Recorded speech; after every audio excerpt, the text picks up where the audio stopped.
Thank you. I forgot my headphones. Radio 101.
dial in.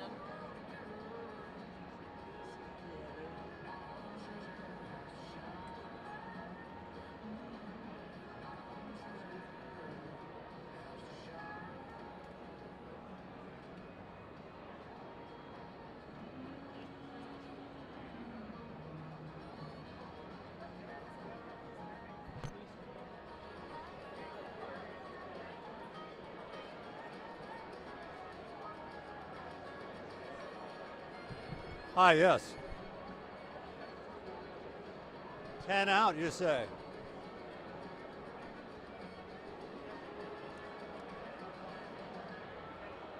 Okay.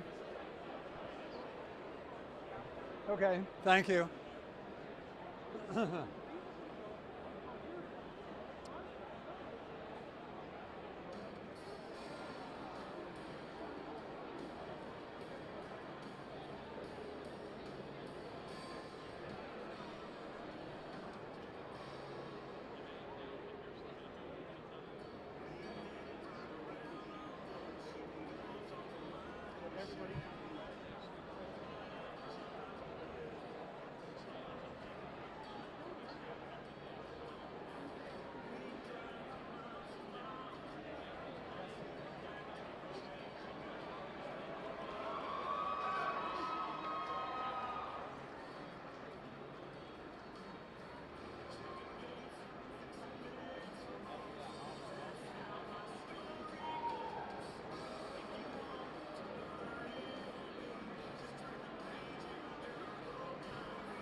Okay, we may have Kemp at the podium shortly.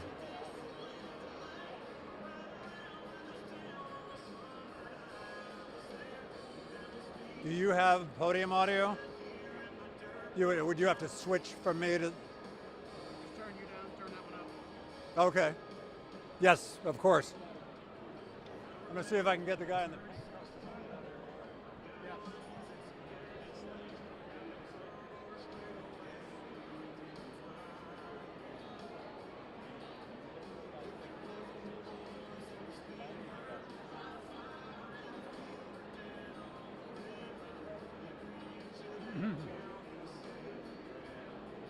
Okay.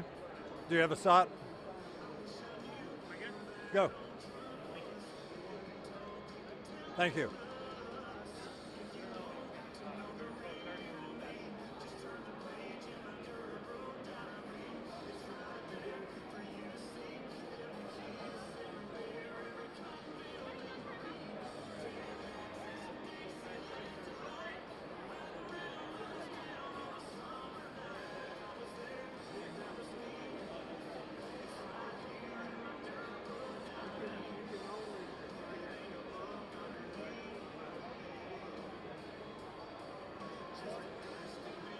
Well, I'll tell you what people here at the Kemp campaign party are not talking about, at least not yet, is to what extent the results that we are seeing tonight might be making a certain individual at Mar-a-Lago smart over the next few days, given the amount of prestige that President Trump put into the campaign of David Perdue.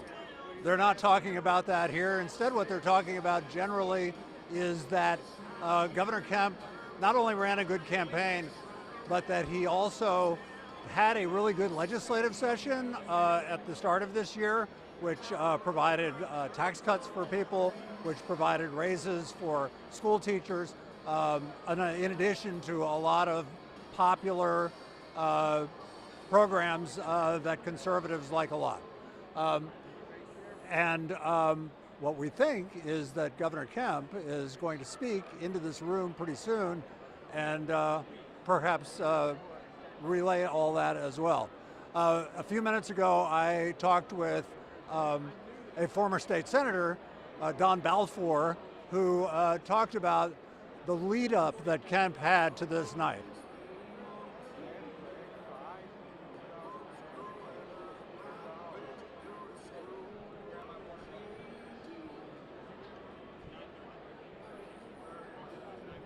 What's that? 9:30.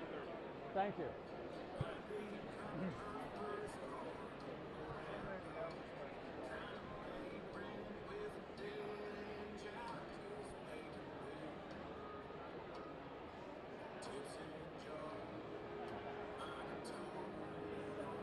And that, of course, have been a nod to what Kemp has to do in the general election, which is to bring into the fold of the Republican Party and his effort against Stacey Abrams those voters who truly did believe that the 2020 election was stolen despite the lack of evidence, who are really loyal to former President Donald Trump, and who Kemp will need in his camp in order to beat Stacey Abrams in November. We've been told by a Kemp aide just a second ago that Kemp will descend and speak to the crowd of about 500 people here at the College Football Hall of Fame at about 9:30 tonight. So we'll see you shortly. Back to you. Mm-hmm. Thank you.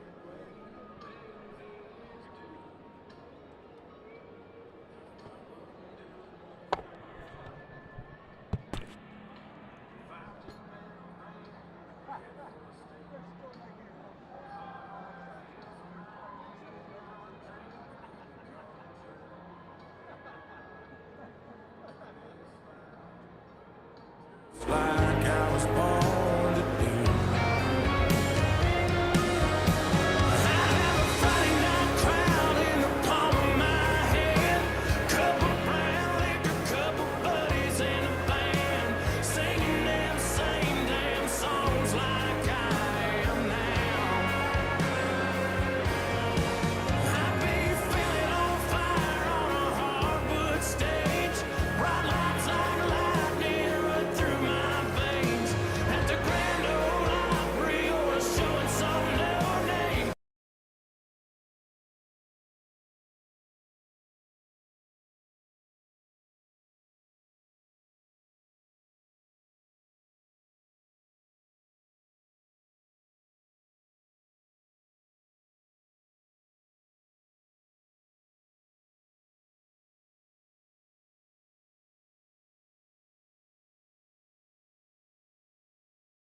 He's calling in. That's what we're waiting on. Yeah. She said, Herschel, call from your cell. He'll answer that real quick. It's interesting how quick this election was called. That's very unusual. After 16 of the percent of the votes coming in, you have 7%. It's mathematically impossible to win. That is very unusual. That goes to show you the people of this state, this country, are tired of what's going on right now. And it's time to make a change, and we got the right person to make that change. Mama C. Mama C, how you doing? That's Herschel's mama. Well, Lorenzo, got Doug Flutie over here, got Julie's mama.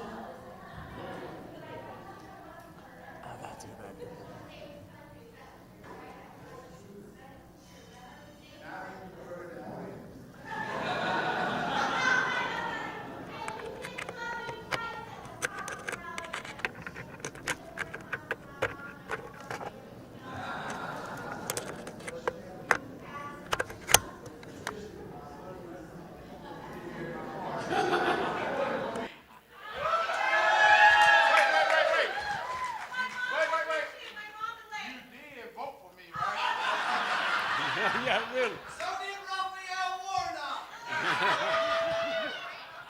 He knows the right name. Ready? Okay, at this time, I'd like to introduce the President, Donald J. Trump. Welcome.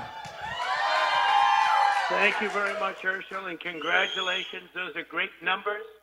And, you know, you were the greatest football player, but you'll be an even greater politician and senator. I have no doubt. I knew it right from the beginning when I first spoke to you, and I said, this man is going to do things that are incredible. So congratulations, not only for the night, but for the great numbers. And you're going to go on to a tremendous victory for a long time. And hello, everybody. Very proud of you, Herschel. Hello, Mr. President. I'm very proud of you, Herschel. It's an incredible thing. What a long distance you've come, right? What a long distance. And I'll only be more proud of you after November. Yes. We're going to be so proud. There's nobody like him. I don't know how you're hearing me, but I just want to say there's nobody like this man. He's a winner, and he's a champion, and we all love him. And congratulations to everybody in that room. Thank you very much, President Trump. Have a good evening. Thank you very much. See you soon, Herschel. Way to go. Thank you. Please welcome your next candidate, my friend, and the next U.S. Senator from the great state of Georgia, Herschel Walker.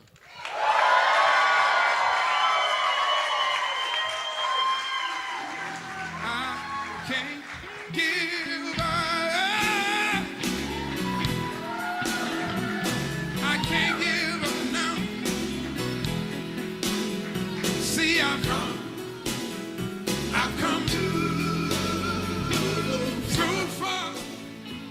Thank you. You know, first of all, you know, we had a big tragedy in Texas, and I'd like for us to just take maybe a few seconds and just close your eyes for a moment and just say a special prayer for all the people there in Texas for a moment.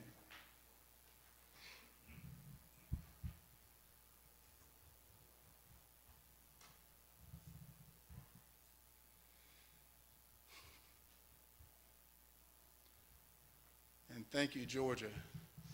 First, I'd like to acknowledge my Lord and Savior Jesus Christ, who inspired me to go on this journey. He's my GM, my coach, and my quarterback. And he's been with me every step of the way. And he's been with me many, many, many times. And God is good, isn't he? Amen. And I want to thank all of you for being here tonight and to celebrate. And I'm humble and I'm very glad to have you guys here to celebrate this with me, to be nominated as a new Republican nominee for the U.S. Senate.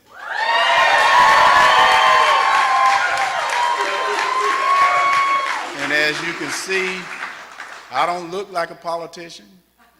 I don't talk like a politician. I don't even dress like a politician because my neck is a little bit too big for this tie. But I like not being a politician. Politicians are messing this country up. But don't you worry, I'm here to help fix it. You know, I said everybody like the destination, but nobody want to travel the journey because that journey can be hard. Well, nothing worth doing is very easy. And it may look easy to some people, but it never is. I've been through some difficult journeys in my life. Growing up, I've had some trouble. I had some tough times. But my athletic career was my outlet. So I went through some very hard times through it. But because of my faith and my family and my professional help, they helped me through my mental health struggles. So asking for help changed my life. I built a successful chicken business. I hustled. Man, did I work. I've worked hard. Traveled the country, selling chicken, sleeping in airports. I went through some ups and downs, like any business owner trying to build his business and provide for his family. It may sound funny, but I wouldn't trade those struggles for anything. They made me a strong man, a better man, and this Senate seat is no different. I knew it wouldn't be easy, and it was about to get harder, but that's the way I like it. I've been practicing, studying, training, working, and fighting is hard, but that's my life. That's how you rise. That's how you win. That's how the kid from Wrightsville planned to give back to the people of Georgia. You've always believed in me and supported me, so now it's time for me to return the favor. You know, when God planted the seed in my heart, he planted it in my wife's heart as well. We prayed about it. It was a big decision, but we're in this together. We're united. And now, we're on this journey together. So I couldn't do it without her. So Julie, I want to say I love you. Thank you.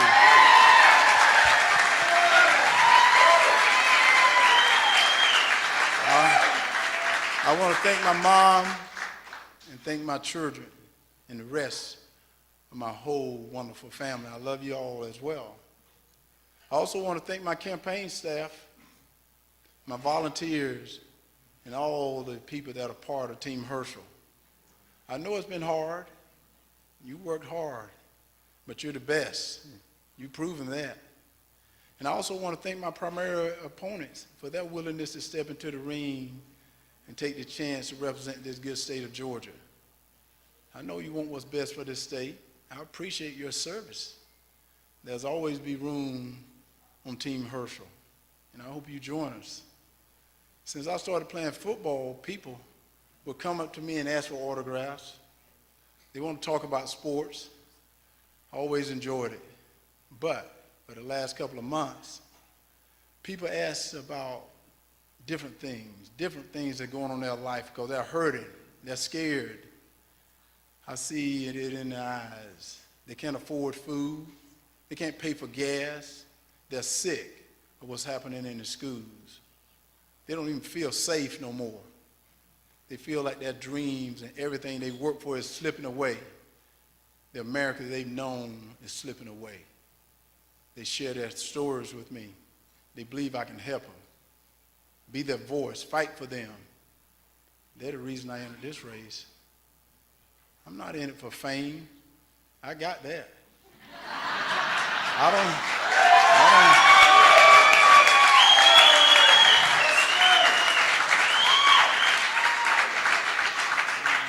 I'm not in it for glory. I got that too. And not for power. My power comes from the Holy God. I'm in this race for a young lady named Crystal. She's a truck driver, a single mom. She's on the road trying to earn enough money to take care of her daughter. It's getting harder as she's trying to afford food and gas and health insurance. But Crystal's daughter was in public school that the mom took her out because another little girl got assaulted in the bathroom. She couldn't let nothing like that happen to her little girl. So she took her out and put her in a small private school. She didn't have any other options to do that. And what are we going to do? And now Crystal shouldn't have to put up with something like that. She shouldn't have to be able to afford to send her little child to a private school for a good education and to keep her safe. I mean, it's raised also for Lee and Michael. They're farmers who are getting crushed by government regulations, raising prices for gas, fertilizers, and equipment. Parts are making it harder to be a farmer. They're having trouble making ends meet. It hurts their families, and it hurts Georgia. And all this breaks my heart as they struggle to survive. I carry these stories with me everywhere I go. I hear different versions of it from different people, but the basic message is the same. Their American dream is becoming a nightmare. And this nightmare started when the radical left came up with a bunch of lies to divide us. Like men can get pregnant, babies are born racist, rioters are peaceful protesters. We don't need the police. Putin caused this inflation. The border is secured, windmills make airplanes fly, tanks can run on solar. Drilling in oil in America caused global warming, but drilling oil from dictators don't. Black voters don't have IDs, and everyone could afford a $60,000 electric car. These lies have made us unsafe, woke, and broke. You know the truth, but if you speak out, they'll cancel you out. They'll force you out of your job. They'll cancel you. They might even send a government agency after you. But this is how they get their way. This is how they keep their power. And it's how they're ruining this great country. These people call themselves progressives, but this isn't progress. This is self-destruction. They control our cities, defund our police. What a dumb idea that was. Let violent criminals loose and surprise when they kill again. Or worse, they ignore all the drugs that are coming into this, killing our kids, friends, families, and neighbors. They control the federal government, dress Joe Biden up as a woke outfit, you know that. And they walk around the White House as they push these policies that hurting Americans, showing weakness to our enemies. They pour millions of dollars in Raphael Warnock campaign so they can continue their destruction. In return, he's put a rubber stamp on Joe Biden policies. You've seen it. And he voted lockstep with New York Senator Chuck Schumer. I got news for him. Georgia, not New York.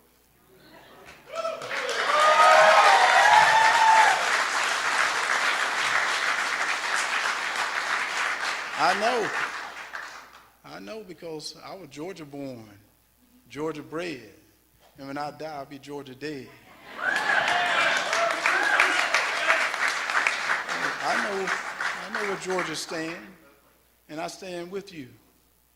I stand to fight for Georgia. I stand to fight like I never fought before. I will fight for your kids, fight for this country. I won't back down. Unlike my opponent, Senator Warnock, he's run these slick ads, you've seen him. And one of them, he says he understands how the problems everyday Americans face. He should, because he and his friends in Washington caused them. In another ad, he says he's not a magician. No one asked him to do magic tricks. We don't expect him to be, all we expect him to do is be a good senator. And he's not good at that either, is he? He says he can't fix Washington in a year. Well, he's not even trying. Instead of working on reining in the government spending, he's released press releases. He's right along with it. When Joe Biden waged war against American energy, he drives gas prices to an over $5 a gallon. Warnock goes right along. He voted 4 times against the Keystone Pipeline and voted to raise taxes on fuel when Joe Biden sliced open the southern borders and let criminals, drugs, and terrorists in. Warnock did nothing to stop it. Instead, he voted against securing the border, against deporting illegal immigrants and torn this community apart. Hey, I'm sure he's a nice guy, and it's okay to like him, but you don't have to put up with his politics. We're at a fork in the roads, people. We have a clear choice. Reverend Warnock and Joe Biden have dragged us down the path of skyrocketing inflation, violence in our streets, chaos at the border, fentanyl, killing our people, and school poisoning our kids' mind. Weak foreign policy, war in Europe, vaccine and mask mandate crushing government regulations, empty shelves, and we've seen them, disrespecting our Constitution, censorship, and the racial division. And if you're okay with that, send Senator Warnock back to Washington. He'll give you more of it. I can guarantee you that. But I think we've had enough of it. Don't you?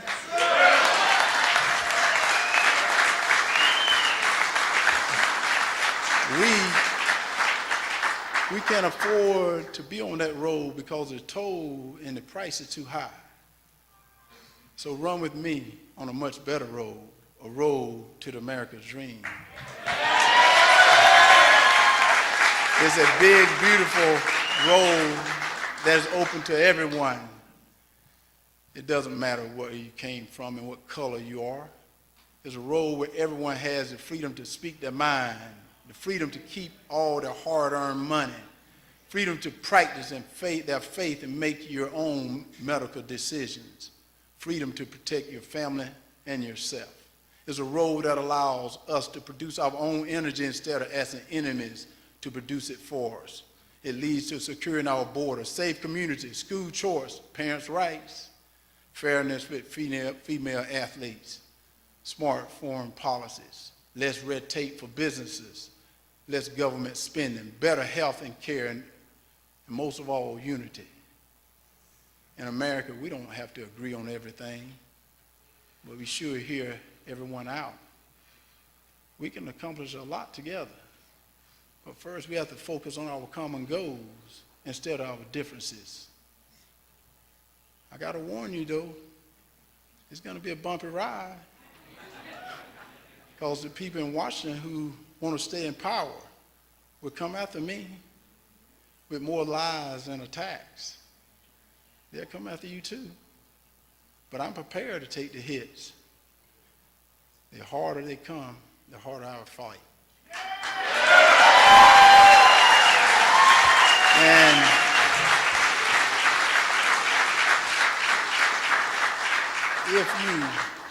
if you live in the state of Georgia, you're my family. And these radicals will have to come after me before they get to you. And I won't let that happen.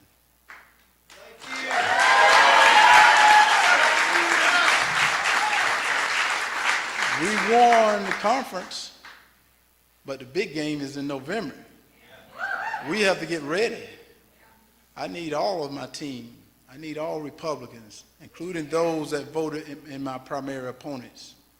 I want Democrats, independents, all the good, decent people who want to protect their kids and their communities and to keep that dream alive. Hey, I like to say to my Democrat friends, don't worry that you'll be abandoning your party by supporting me. Your party abandoned you.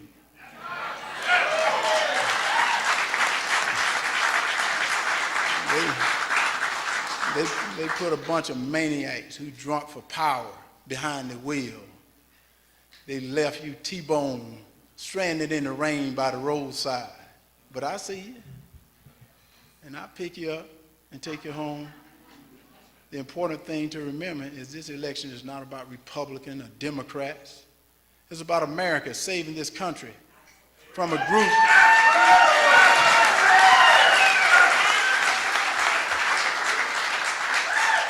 about saving this America from a group that don't even like you. They don't even like this country. Compare them to these brave men and women in uniform who died for this country. Well, there's no comparison in my mind. It's time for us to wake up from this nightmare. It's time for us to get up, get back on track. We got work to do, and the way we do it is through our vote. Our right to vote is a gift that was paid for by blood and sweat from our patriots. We can't take this lightly. Georgia, do you realize that the future of this great country is on our shoulders? That's because the road to defeating Biden's agenda runs right through Georgia. And in order to stop Biden, we have to defeat Warnock. Plain and simple. Georgia, are you ready? Are you ready to take that seat back?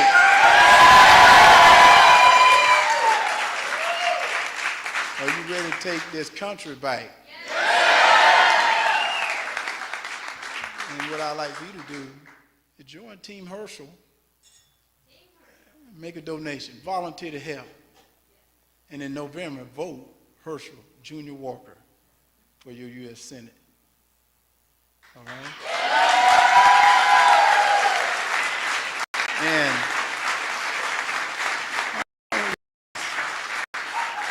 I want you guys to repeat to me real loudly, because this is something I always leave for the people to hear this. No weapon formed against me shall prosper. No weapon formed against me shall prosper. No weapon formed against me shall prosper. And no weapon formed against you shall prosper. So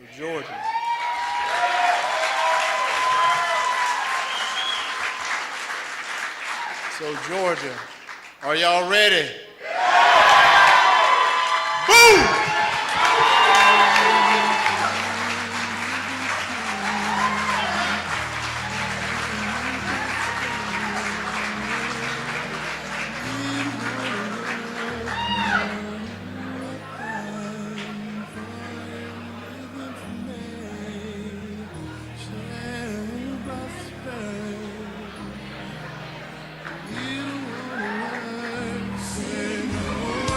It was easy because it was right.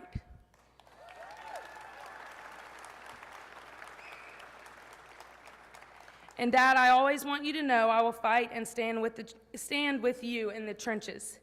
And it's my honor and privilege to introduce our governor, but most importantly, my dad and the rest of my family, Brian Kemp.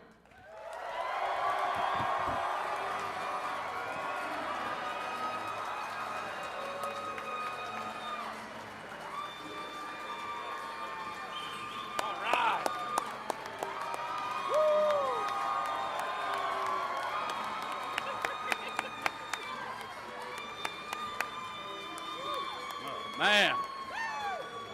Woo! All right, let's give it up for Amy Porter.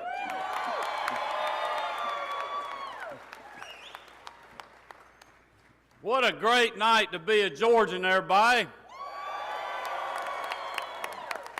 I think we need to start tonight by giving a big round of applause to the best First Lady in the country, Marty Kemp.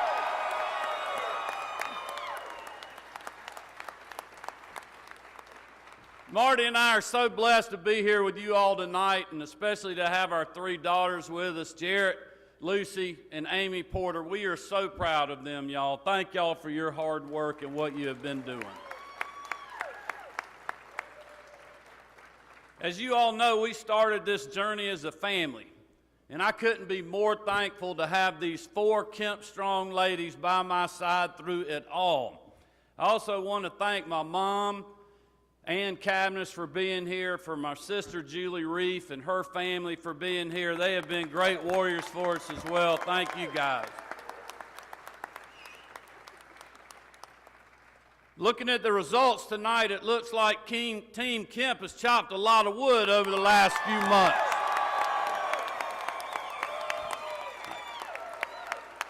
And I will tell you, we could not be more thankful for the countless hours that all of you have poured into this primary race. The doors, the dials, the small dollar donations, the yard signs, and going to events. You name it, and Team Kemp has done it. So thank you all so much.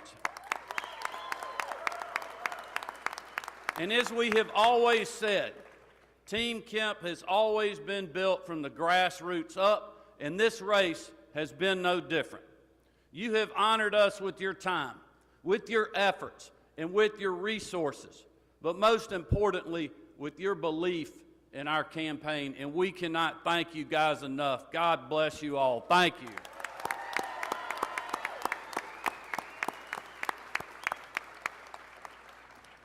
Back when I first ran for the state senate as a local construction guy in Athens who was fed up with government bureaucracy, there were a lot of people that said I wouldn't beat the incumbent state senator, but I knew better.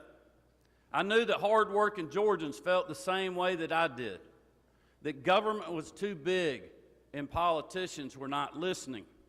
And that's why I ran. And I promised voters I would get government out of the way and ensure that Georgia's best and brightest days were still ahead, that I would put them first, ahead of the status quo and the politically correct, and that when I got into office, I would do exactly as I promised on the campaign trail. And because of a lot of people in this room, we won that race, and we delivered on those promises. In 2017, the same pundit said we couldn't win the governor's race. But once again, Marty and the girls and I, we knew different.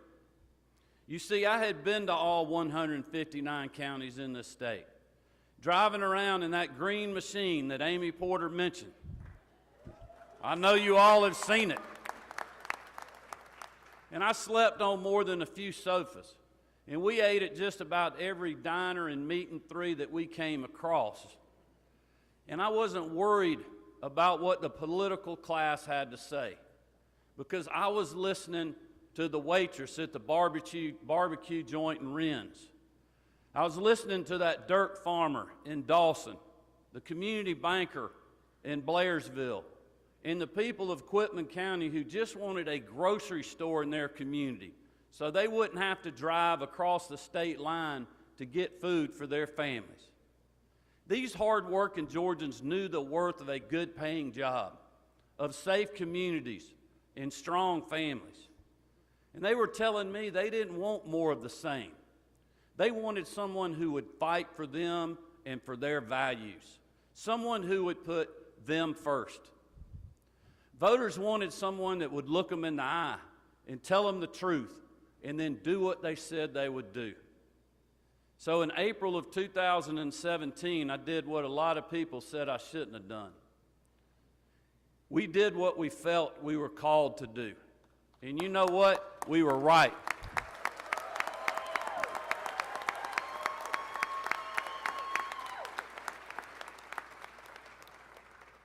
Since our family has been honored to serve you, we have accomplished so much. And there's so many in this room that I've been serving with that's helped us do that. And I want to thank you all for your support and your leadership. We have a great team in our state.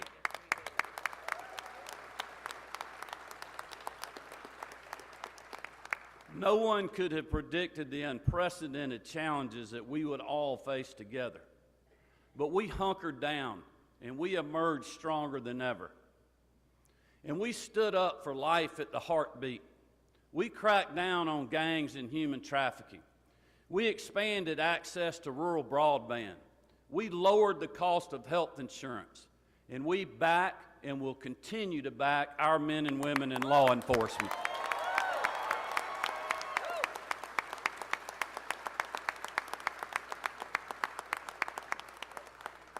In Georgia, we protected both lives and livelihoods during the global pandemic. We passed historic tax cuts, raised teacher pay, and brought the two largest economic development projects in state history to Georgia. We created record jobs, kept woke politics out of the classroom and off our ball fields. We brought violent criminals to justice, put more money in our schools, and secured our elections. Even in the middle of a tough primary, conservatives across our state didn't listen to the noise. They didn't get distracted.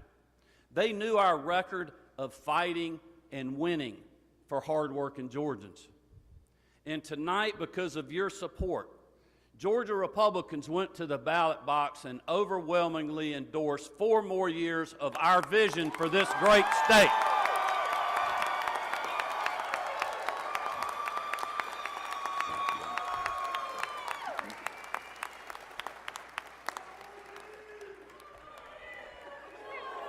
That's right. Thank you. I want to take just a minute, and I want to thank my opponents for the spirited debate that we had throughout this campaign. And I want to also thank David Bourdeaux for the nice phone call that he gave me just a little while ago, pledging his full support to make sure that Stacey Abrams is never our governor.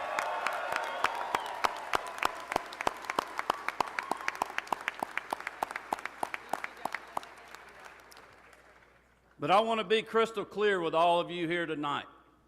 Our battle is far from over. Tonight, the fight for the soul of our state begins to make sure that Stacey Abrams is not going to be our governor or the next president.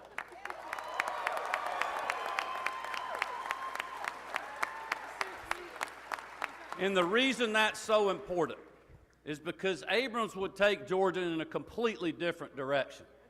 We don't have to wonder what she would do if she was governor. She's already told us in her own words. When Georgia was the first state to reopen, Stacey Abrams campaigned for longer lockdowns. When Georgia got people back to work, Stacey Abrams wanted hard-working Georgians to stay in their basement. When Georgia got kids safely back in the classroom, Stacey Abrams wanted them to stay home in front of a screen. And when we gave people an option to wear a mask or get vaccinated, Stacey Abrams championed more government mandates on you and your family. If Stacey Abrams was ever governor of this state, Georgia would be just one COVID variant away from lockdowns, government mandates, schools shuttered, and businesses closed. But here's the truth. It's not just Stacey Abrams' pandemic politics that can change Georgia forever. Her extreme agenda for our state would not stop at COVID. In just the past few weeks, we passed the largest state income tax cut in history. And Stacey Abrams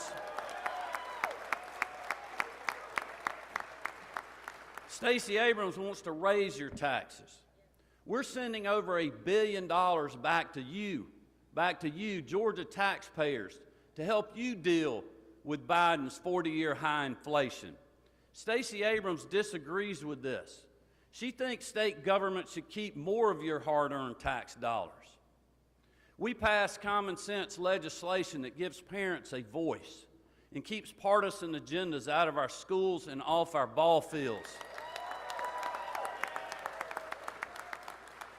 But Stacey Abrams wants her woke politics to be the law of the land and the lesson plan in our classrooms. Well, you know what? Not on my watch.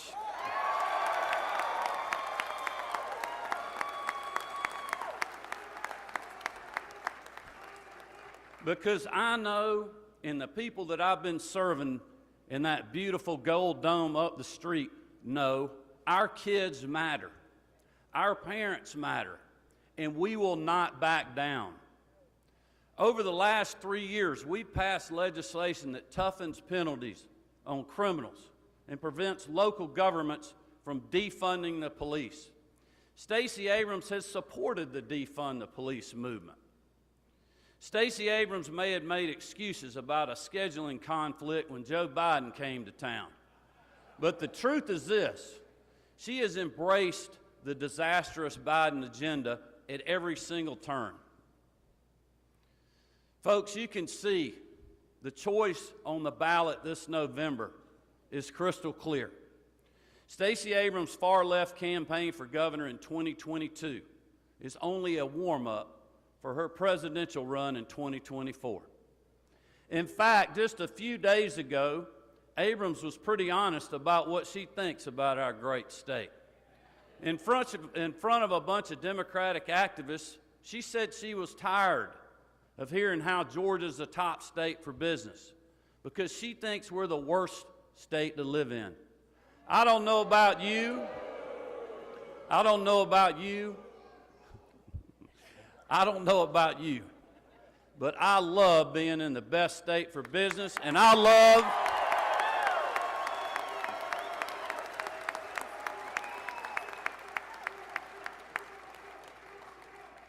but I also love living in Georgia. Don't you?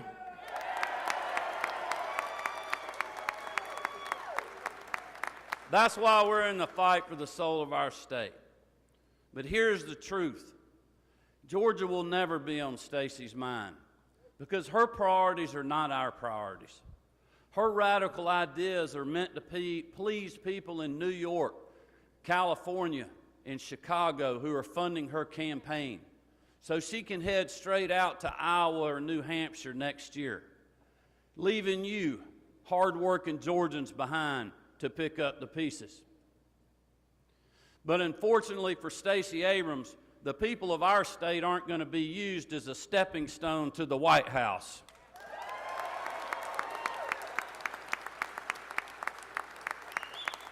Because it's my belief that together, we're going to make sure Stacey's road to Pennsylvania Avenue stops right here in the Peach State.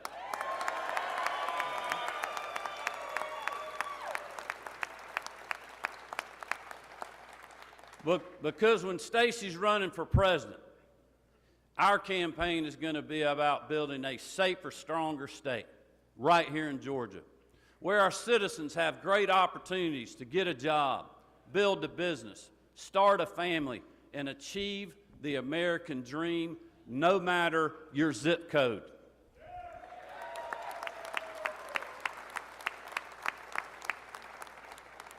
Four more years of a Kemp administration will mean that you keep more of your hard-earned money. Your communities will be safe. Your kids will be in school without fear of partisan agendas in the classroom. Parents will have a voice, and we'll keep working to bring good-paying jobs to every corner of our state. Marty and the girls and I will be focused on putting you first, not the elites on the presidential campaign circuit. Like I have through these last 4 years, I will keep listening to the people who have given me the honor of being their 83rd governor. Because at the end of the day, I'm still a construction guy from Athens, a hard-working Georgian just like you are.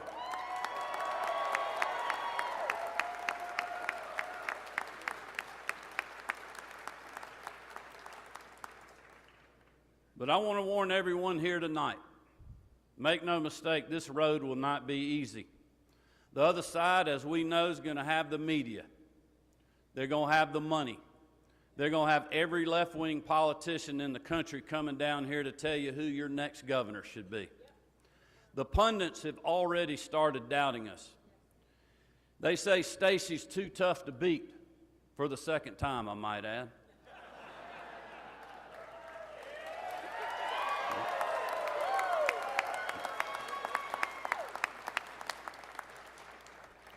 But you all know one thing. You know that they have underestimated Team Kemp before.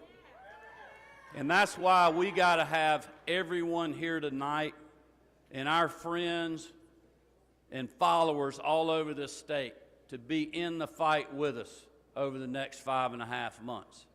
We got to knock doors like we've never knocked them before. We got to make more phone calls. We got to talk to more of our friends and our neighbors. We got to get everybody in this fight to keep Georgia the best state in the country to live, work, and raise our families. So I will tell you what I say. Let's prove them wrong again and go 2-0 on November the 8th. Thank you all, and God bless you. Let's keep chopping, everybody. Thank you very much.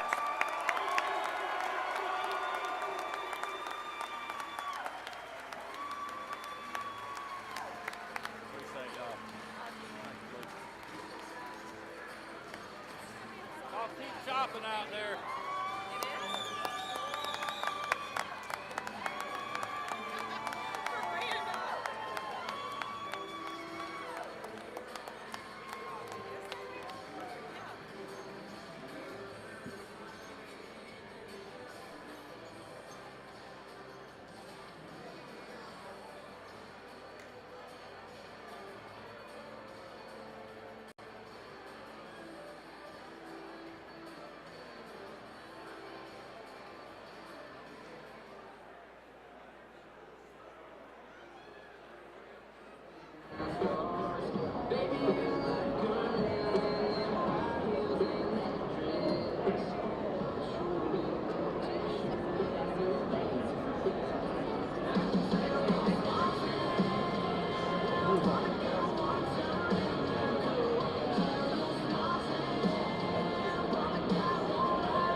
Mic check.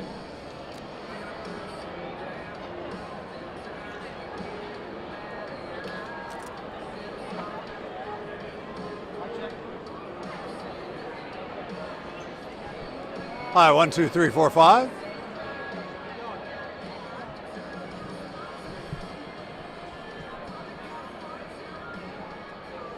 Back up. Back up.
check, 1, 2, 3. Mic check, 1, 2, 3. Mic check. Mic check. Very soon. Minutes, seconds even.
Thank you all so much. Thank you, thank you, thank you.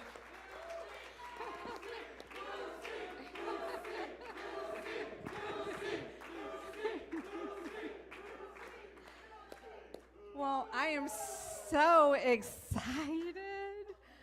I am so excited, and thank you to everyone that is here tonight. Thank you so much. I am joined here tonight by my loving and caring husband, Curtis.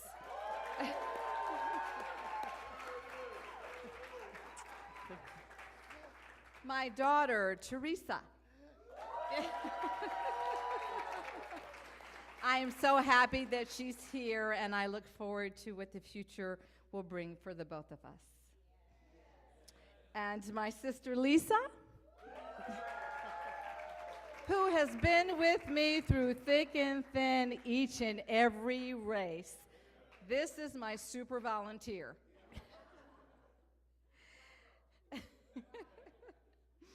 Anita, Lisa, Stephanie, my ride or dies, my rocks, my good friends, who've always been there for me. Jan and Dwayne, where are you? Who have never ceased to cover our journey in prayer and love. And of course, I want to thank every volunteer and every voter who's actually worn down the soles of their shoes, knocking on doors and making calls on my behalf. And all the hardworking Georgians who've dug into their pockets to give whatever they could. You have all made this possible. But I do have to thank my moms. Moms demand action for gun sense in America, because, ladies and gentlemen, that is how I actually got my start. This grassroots army of volunteers have been with me from the very beginning as we champion to keep our communities safe from unnecessary gun violence. This is your army across the country. Tonight, I came to give one speech, but I am now forced to make another. Because just hours ago, we paid for the weapons of war on our streets again, with the blood of little children sitting in our schools. We paid for unfettered gun access with phone calls to mothers and fathers who have gasped for air when their desperation would not let them breathe, who have sunk to their knees when their agony just would not let them stand. It was the phone call that every parent fears. It's a singular fear, an all-consuming fear, a love so deep for our children that we wake up in a cold sweat worrying, is my child okay? How is he? How is she? Where are they? We all have it. We all feel that way sometimes. God gave me all the radiance that came with raising my son, Jordan. Of sitting on the floor with Jordan, watching him play and watching him giggle. Of watching him go out the door on his first day of school with a backpack as big as he was. Of watching him grow and think about the world in ways that only Jordan could. And 40 years after my parents pushed me in the stroller at the March on Washington.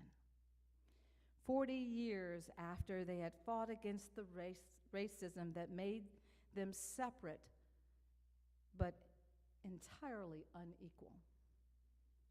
40 years after they courageously fought to fully realize our nation as the land of the free and the home of the brave, my son was murdered simply because of the color of his skin. And across the country, from Uvalde to Sandy Hook, from Charleston to Buffalo, the violence that took my son is being replayed with casual callousness and despicable frequency. And the children who survived these shootings will now live the rest of their lives with the trauma that only stepping over a friend covered in blood could ever bring. We are better than this. We have to be better than this. We cannot be the only nation where our children are torn apart on Tuesday and their deaths are gone from the news cycle by Wednesday. We cannot be the only nation where one party sits on their hands as children are forced to cover their faces in fear. We are exhausted, all of us, the American majority. We are exhausted because we cannot continue to be the only country in the world where we let this happen again and again and again. And that is why, on the steps of the courthouse after Jordan's trial, I made a promise to my son. I made a promise to my community, to my family, that I would live the rest of my life every day and I would act. I promised that I would take all of that devotion a mother has for her child, all the love that poured out of my soul and into my tears, that I would do everything in my power to keep Jordan's community safe. And that's why we're here tonight.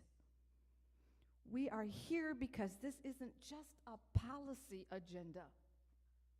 This isn't just numbers and a budget or text on a page. This is about the challenges that we've faced, the obstacles we've overcome, the experiences that have shaped us, and the lives that we've lived that simply have made us who we are. This is about real people with real challenges. And the work we do in Washington, it's not hypothetical. It's the daughter off at college who just received the call that will change her life, who's just learned that her mother has breast cancer, who drives through the night to be with the woman who raised her, frightened that her mom may not be there to watch her raise a family of her own. It's the brother who lost his sister at Sandy Hook, at Uvalde. It's the father who lost his daughter at Parkland. It's the mother who lost her son at a gas station with his friends, simply for playing his music too loud. These are our journeys, walks on paths that God has laid out for us. God raised me in the heart of the civil rights movement with parents who fought so hard that one day we would all be regarded by the fullness of our hearts, not the color of our skin. And I thank every one of you that are in this room tonight because you sent this mom on a mission to Congress. And all of us together can continue to do this work. The work we need to do in Washington, the work we need to do right here in Georgia, and right here in our communities to keep our families together, and the dreams and aspirations of our nation to keep them alive. Because this night isn't the end of an election, but the beginning of the change that each and every one of us must be. Tonight, we are not the end of a challenge, but we are actually on the face of a mountain. One arm ahead to pull ourselves up, the other stretched back to embrace those who feel forgotten or left behind. America has always been defined by the challenges that we face, and we face a grave one tonight. But we can be a nation where the many who may not look like us, think like us, or worship or act like us are simply one nation. So tonight, I stand in front of you as Lucy McBath, a daughter of the civil rights movement, a woman who survived breast cancer twice, and a mother who lost her son to gun violence. I am reminded that the true strength of this nation does not lie in the measure of our riches or the magnitude of our wealth, but in the strength of our character, in the bonds of our brotherhood, and in the shared future that we must create together. Thank you.